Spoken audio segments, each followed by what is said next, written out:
cities of Europe, and eventually to America. Remember, Iran calls Israel the small Satan. It calls America the great Satan. And this is why for decades, it's led millions in the chants of death to Israel and death to America. Today, Israel is responding to those genocidal calls with action and with a call of our own. Long live Israel and long live America. Our action will help make the world a much safer place. I want to thank President Trump for his leadership in confronting Iran's nuclear weapons program. He has made clear time and again that Iran cannot have a nuclear enrichment program. Today, it is clear that Iran is just buying for time. It refuses to agree to this basic requirement of peaceful nations. That is why we have no choice but to act, and act now. The hardest decision any leader has to make is to thwart a danger before it is fully materialized. Nearly a century ago, facing the Nazis, a generation of leaders failed to act in time. They were paralyzed by the horrors of World War I. They were determined to avoid war at all costs, and they got the worst war ever. They adopted a policy of appeasement. They closed their eyes and ears to all the warning signs. That failure to act resulted in World War II, the deadliest war in history. It claimed the lives of 60 million, including 6 million Jews, a third of my people. After that war, the Jewish people and the Jewish state vowed never again. Well, never again is now. Today, Israel has shown that we have learned the lessons of history. When enemies vow to destroy you, believe them. When enemies build weapons of mass death, stop them. As the Bible teaches us, when someone comes to kill you, rise and act first. This is exactly what Israel has done today.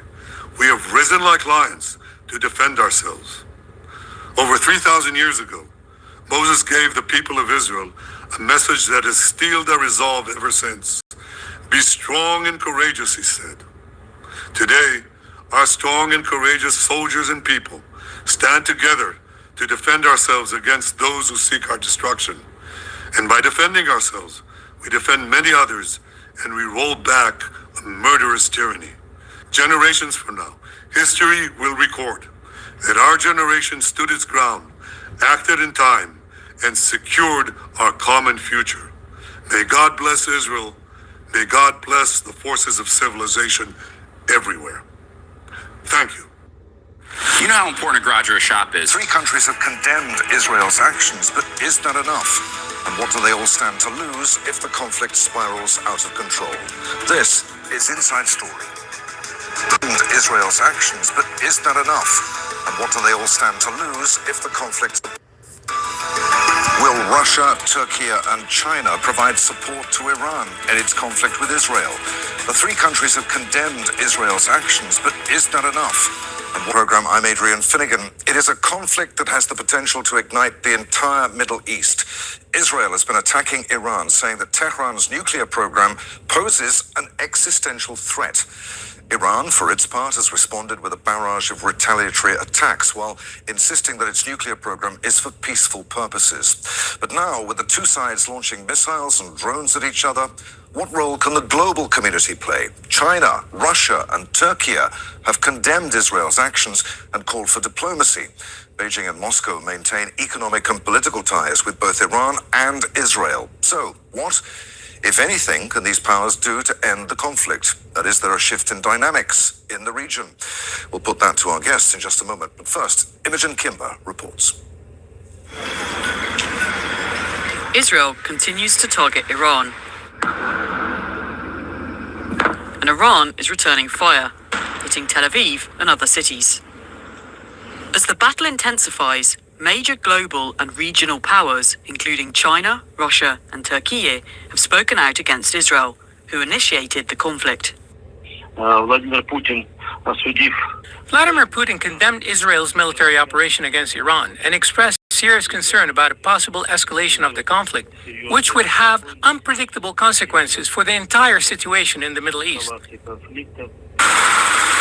Russia backed Iran in supporting Syria's former leader Bashar al-Assad, and it sees Iran as a counterbalance to US influence in the Middle East. But Moscow also has ties with Israel. After calling the Iranian and Israeli leaders, Russian President Vladimir Putin spoke to US President Donald Trump. Both agreed that negotiations on Iran's nuclear program should continue. There was also a phone call between the Chinese and Israeli foreign ministers, in which China said Israel violated Iran's sovereignty. China has ties with Israel and Iran. Tehran is part of China's Belt and Road project, and Beijing is one of Israel's biggest trading partners. 地区局势再度骤然升温。 The sudden escalation of the regional situation does not serve the interests of any party. The Chinese side calls on relevant parties to take actions that promote regional peace and stability and to avoid further escalation of tensions. The Chinese side is willing to play a constructive role in easing the situation. 发挥建设性作用。 Turkey, which is a major critic of Israeli policies, said its actions show a disregard for international law, and that Israeli Prime Minister Netanyahu is dragging the region and the world into disaster. While Russia, Turkey, and China have not pledged any military support for Iran so far, their economic and political ties mean they may have a vested interest in trying to maintain the current balance of power. Imogen Kimber, Al Jazeera for Inside Story.